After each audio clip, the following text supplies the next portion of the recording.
Dear white people, the minimum requirement of black friends needed to not seem racist has just been raised to 2. Sorry, but your weed man, Tyrone, does not count. Dear white people, please stop touching my hair.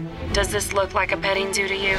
Your film was set in a college, and I was automatically interested. What was your college experience like? Was it are you drawing from your own experiences? My college was a little less dramatic, I'll say, than the college in the film. But I certainly, I was one of very few people of color at that school, and my college experience was much more coded and socially structured than my high school. So I had a major culture shock going to school, and found the prospect of being one of few black people there to be awkward more than anything.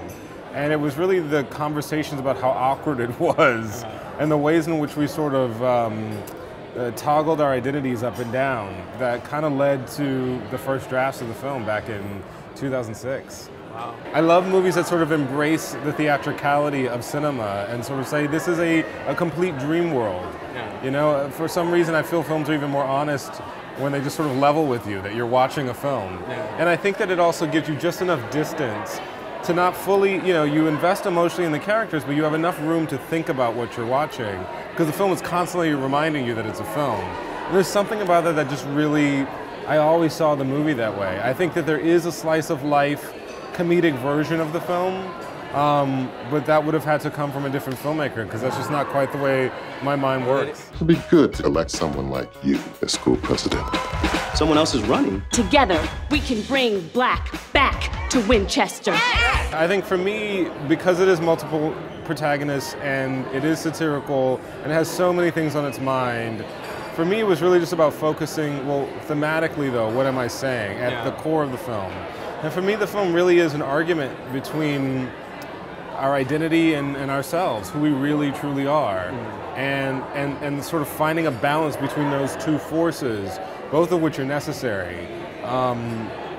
As long as I was saying something about that particular struggle, I felt like, it was valid. What was the sort of casting process like? Because you have some faces that are familiar, a lot of people you've never seen before, and I can imagine, since there are so few films made with a predominantly black cast, is it like easier to find people that are new, or is it a bigger challenge because there are so you don't see them as often? Well, there's many challenges. There's a very short list of black actors that really make a difference to financiers, frankly. So in a way, it's actually very freeing because you can just sort of cast the right person for the role. You're not sort of beholden to, the list of celebrities that's going to get your movie financed. Because honestly, with black actors, it doesn't matter. Unfortunately, it really, outside of 3 or 4 of them, it really doesn't matter to financiers. So each of the people that we cast in the film, they were able to sort of give me what I wanted. They were able to sort of breathe life into what I wrote, but they were also able to bring in something completely unexpected and different. And what gives you clubhouse kids the right to come to our dining hall?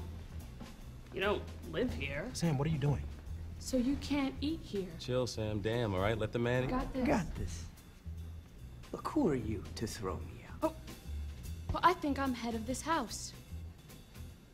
And I'm doing things my way. Since we're in Sweden, I feel like I have to ask about Ingmar Bergman, because he gets name-checked in the film. Was he an inspiration to you at all? Absolutely. I mean, of course he's an inspiration to me. Just the sort of the balls of him to make the films that he made, just unabashedly original. And in particular, the film Persona is referenced quite a few times visually in the film. If not, it's not called out, but particularly the character of Coco, there's a number of instances where I just felt like I had to do a visual quote from Persona because I felt such a relationship between that movie and her arc for some reason. This person who is sort of very intentionally sort of playing into the identities expected of her. I felt this need to reference that film. They pay millions of dollars on their lips, their tans, Jay-Z tickets, because they want to be like us.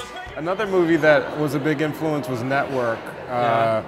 Yeah, Sidney Lumet directed the hell out of that movie, but really it's a Paddy Chayefsky script that for me was gave me permission to also write a very talky movie, because it's the talkiness of the movie that in a lot of ways is the most heightened part about it. You know, the fact that these characters are speaking in you know, these very eloquent monologues to each other. Black people can't be racist.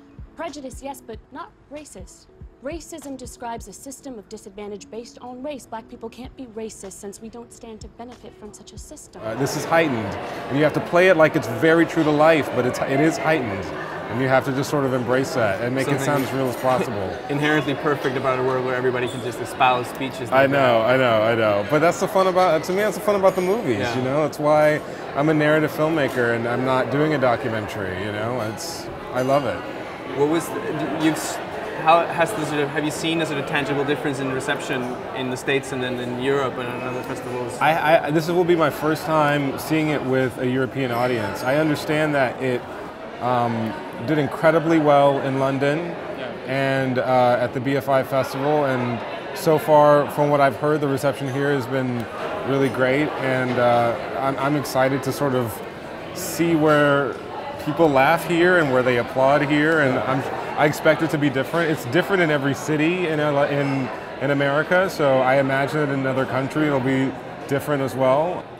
What do you hope sort of the film's legacy will be, if that's anything that you really thought about? Do you hope it will impact just people's point of view?